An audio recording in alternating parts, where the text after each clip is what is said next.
Prices ఉన్నాయి.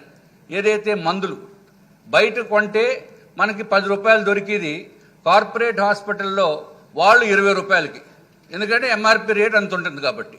కానీ ఎంఆర్పిలో 70% 90% discount ఇచ్చి కూడా బయట దొరుకుతున్నాయి. అదే కార్పొరేట్ హాస్పిటల్లో మాత్రం డిస్కౌంట్లు ఇవ్వరు అధ్యక్ష.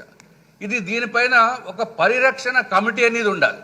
పేద ప్రజలు అయితే వాళ్ళకి ఆరోగ్యశ్రీ నుంచి దోపిడీ అయిపోతుంది. అంటే వాళ్ళకి ఏదైతే ఉందో, ఎంతైతే లిమిట్ ఉందో ఆ లిమిట్ అంతా దోపిడీ చేసేస్తున్నారు. సామాన్య ప్రజలు మాత్రం చాలా దారుణంగా ఇబ్బందులు పడుతున్నారు. దీనిపైన ఒక ప్రత్యేకంగా ఒక కమిటీ వేయాలి.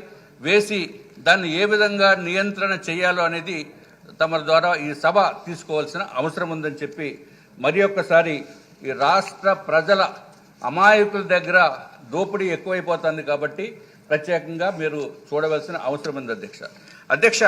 ఇంకో